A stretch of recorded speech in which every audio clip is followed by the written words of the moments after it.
क्या आपने कभी फ्रस्ट्रेशन एक्सपीरियंस की है? बिल्कुल की होगी।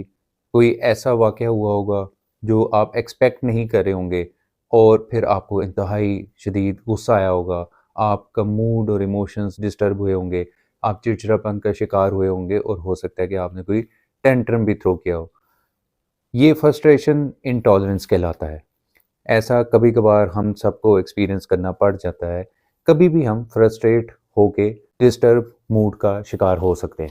फ्रस्ट्रेशन इंटॉलरेंस को आप इस तरह से अंडरस्टैंड कीजिए, रियलिटी और एक्सपेक्टेशन में जो गैप है, हम उसको एक्सेप्ट नहीं कर पाते। अगर हम ऐसा एक्सपीरियंस कर रहे हैं या कोई हमारे इर्द-गिर्द इस तरह का एक्सपीरियंस कर रहा है, तो इसका मतलब ये है कि वो फ्रस्ट्रेशन इंटॉलरेंस का शिकार है। ऐसा है कि कुछ हमारे अपने ऐसे ख़्यालात होते हैं, जिनकी वजह से हम फ्रस्ट्रेशन को टॉलरेट नहीं कर पाते। कुछ एक्सपेक्ट करे हों, लेकिन वैसा ना हो और उसकी वजह से जो हम डिस्टर्ब होते हैं, उसको हम एक्सेप्ट नहीं कर पाते और एक रिएक्शनरी एक्ट करते हैं।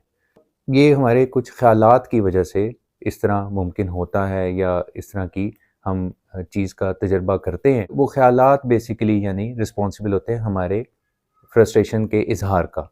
यानी जो वाक़यात हैं, जो डिस्ट्रेसफुल इवेंट है, तो हो गया क्योंकि वो इनेविटेबल है। इंसान की ज़िंदगी कभी भी स्मूथ ऐसे नहीं चलती।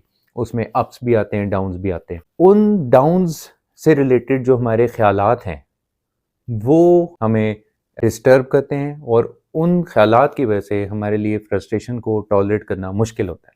वो ख़्यालात किस-किस तरह के हो सकते हैं? यानी कोई मुश्किल सिचुएशन का सामना करना पड़ गया है तो इंसान सोच रहा है कि मेरे साथ ऐसे क्यों हो रहा है? मेरे साथ ऐसा नहीं होना चाहिए। मैं एंटाइटल्ड हूँ, यानी मैं कुछ ऐसा डिज़र्व नहीं करता, मैं बेहतर डिज़र्व करता हूँ। मुझे कोई ईज़ी रास्ता पता होना चाहिए हर चीज़ के सॉल्यूशन का। अवॉइड करना लोग प्रेफ़र करते हैं फ्रस्ट्रेशन में प्रॉब्लम को इंस्टेड ऑफ उसको फ़ेस करने के लिए। और ख़्यालात की जहाँ तक बात है तो एंटाइटलमेंट का मैंने आपको बताया कि एंटाइटल्ड समझते हैं अपने आप को कि हम ऐसा डिज़र्व नहीं करते और हम हमेशा बेहतर डिज़र्व करते हैं। इमोशनली अगर कोई किसी किस्म की अप्स एंड डाउन्स हो, कोई डिस्टर्बेंस हो, तो उसको भी टॉलरेट करना मुश्किल होता है कि मैं सैड क्यों फ़ील कर रहा हूँ? मैं गुस्से में क्यों, मैं डिस्टर्ब क्यों फ़ील कर रहा हूँ? ये मैं ऐसा फ़ील करना नहीं चाहता और मेरे लिए ऐसा फ़ील करना सही नहीं है। ये फ्रस्ट्रेशन इंटॉलरेंस का बायस बनता है। और कोई फेलियर हो, कोई सेटबैक हो, तो ये फ़ील करना कि मैंने तो मेहनत की, मैंने तो कोशिश की, तो मेरे साथ ऐसा क्यों हुआ?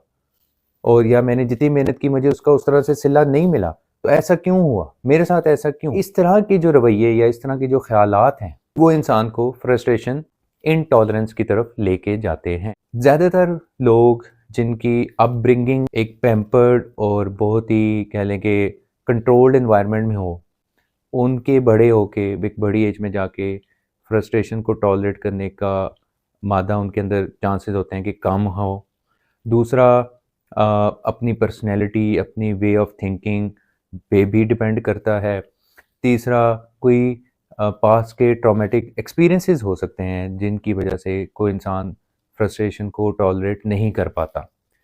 फ्रस्ट्रेशन को टॉलरेट अगर आप ना कर पाएँ और इस चीज़ का शिकार हों इनटॉलरेंस का, तो आप एंग्ज़ायटी, स्ट्रेस, डिप्रेशन और इवन के anger issues, poor stress coping, drug misuse, रिश्तों में प्रॉब्लम्स, इन चीज़ों का शिकार हो सकते हैं।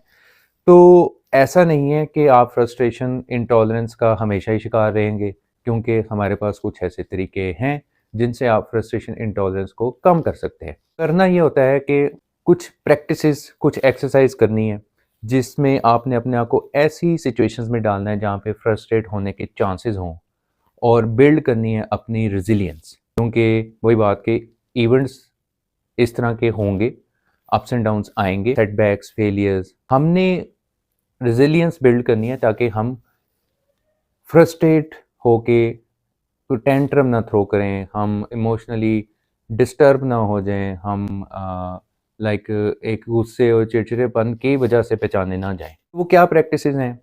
उसमें सबसे पहली जो मैं आपको एक प्रैक्टिस बताता हूँ कि आप जाते हैं किसी सुपर स्टोर में, वहाँ पे आपके इर्द-गिर्द आइल्स हैं और आइल्स के अंदर आइटम्स और ग्रोसरी की चीज़ें रखी हुई हैं।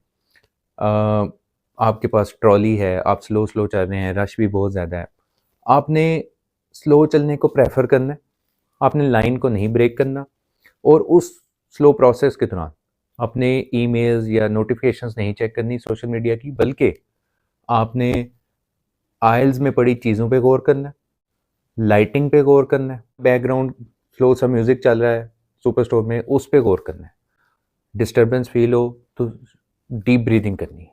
ये एक प्रैक्टिस है जिससे आपको सीखने को मिलेगा कि फ्रस्ट्रेशन को कैसे टॉलरेट करते हैं। दूसरा वे है the drip torture. Drip torture क्या होता है कि आपके बेडरूम के साथ जो वॉशरूम है उसमें एक लगा है नलका, उसको आपने इतनी स्लो स्पीड पे चला दे रहा है कि वो पानी टिप टिप टिप टिप करके गिरता रहे। अब आप रूम में आ जाएं और उस पानी के गिरने की आवाज़ आपको आनी चाहिए। अब वो आवाज़ आपको फ्रस्ट्रेट करेगी, आपको गुस्सा आएगा और आपका दिल करेगा कि आप उठ के जाके बंद करें, लेकिन आपने अपने आप को रोकना है।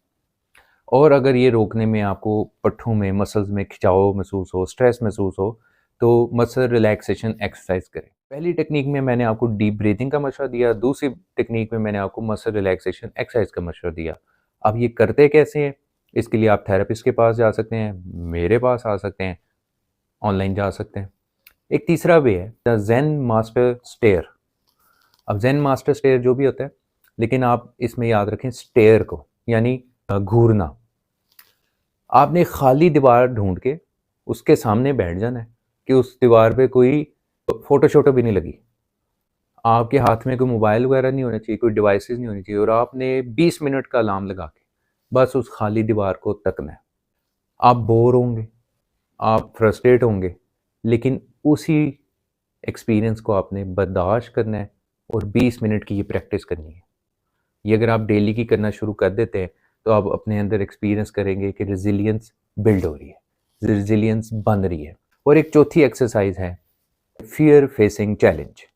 तो कोई भी ऐसी चीज़ जिससे आप डरते हैं, जो करने से आप घबराते हैं, आप कोशिश करें कि उसे एक्सपीरियंस करें, वो काम आप ट्राई करें, सेफ इन्वायरमेंट में रहते हुए आप वो ट्राई करेंगे और आपको एक्सपीरियंस होगा कि आपकी फ्रस्ट्रेशन को फेस करने का जो स्टेमिना है वो बढ़ गया है और आपकी रेजिलियंस बढ़ गई है।